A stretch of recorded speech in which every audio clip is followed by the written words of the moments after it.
अस्सलाम वालेकुम। तो आज की इस वीडियो में मैं यहाँ पर पीसी बिल्ड करने वाला हूँ जो कि आपको 40,000 रुपीज का कॉस्ट करेगा। यस, मैंने वीडियो बना चुका हूँ, लेकिन इस वीडियो में आपको मैं फुल सेटअप बताने वाला हूँ। तो वीडियो स्टार्ट करने से पहले अगर आप मेरे चैनल पर न्यू हैं तो फटाफट से कर दें चैनल को सब्सक्राइब और साथ ही बने बेल आइकन को भी कर दें प्रेस। एंड या स्टार्ट करते हैं आज की इस कमाल की वीडियो को। तो फर्स्ट ऑफ ऑल जो हम यहाँ पे प्रोसेसर यूज करने वाले हैं वो हम दो यूज करने वाले हैं, और भाई दोनों एक साथ नहीं यूज करने वाला, मतलब दो पीसी बिल्ड होने वाले हैं। पहला प्रोसेसर हमारे पास कोर i3 का 4th जनरेशन होने वाला है। एंड i3 का 4th जनरेशन बाय करने का सिंपली मकसद ये है कि फिलहाल तो आपको परफॉर्मेंस लो किस्म की देखने को मिलेगी, बट अगर आप इन फ्यूचर इसमें प्रोसेसर अपग्रेड i5 4th या i7 4th में करेंगे तो प्रोसेसर की अपग्रेडेशन यहाँ पे ज्यादा हो जाएगी एंड परफॉर्मेंस भी फिर ज्यादा हो जाएगी। वरना आप यहाँ पर i5 2nd जनरेशन बाय कर सकते हैं, ये भी आपको ऑलमोस्ट सेम ही कॉस्ट करेगा पीसी, लेकिन यहाँ पे आप अपग्रेड फिर 3rd जनरेशन तक करवा सकेंगे। एंड अगर हम बिल्कुल एंड में देखें तो i7 3rd से बेहतर i7 4th है, तो इसी वजह से मैं आपको प्रेफर करूंगा कि आप i3 4th वाले पीसी की तरफ जाएं। अगर तो आप i3 4th वाला प्रोसेसर बाय करेंगे तो आपको H81 मदरबोर्ड पेयर करना पड़ेगा,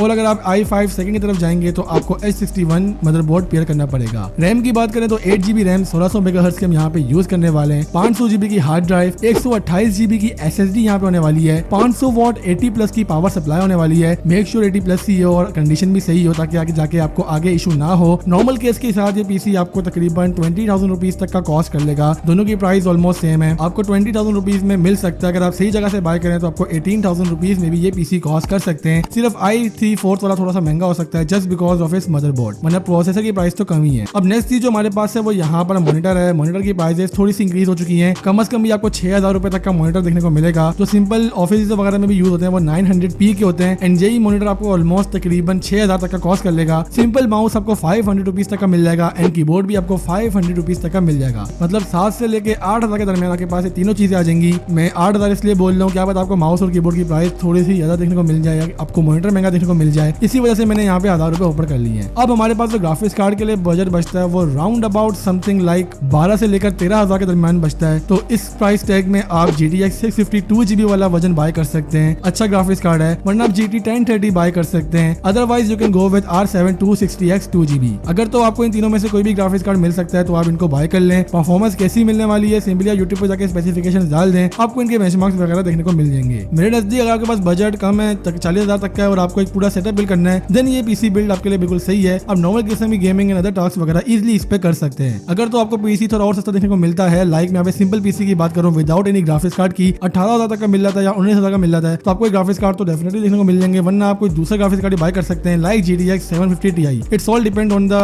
बजट कि आपको कितने तक में पीसी देखने को मिल रहा है। तो यही बताना था मैंने आज की वीडियो में। अगर आपने दीगर पीसी बिल्ड्स की वीडियोस देखनी है तो चैनल पे सामने शो हो रही होंगी, जाके देख लो ना यार, क्यों मेरा दिमाग खा रही हो।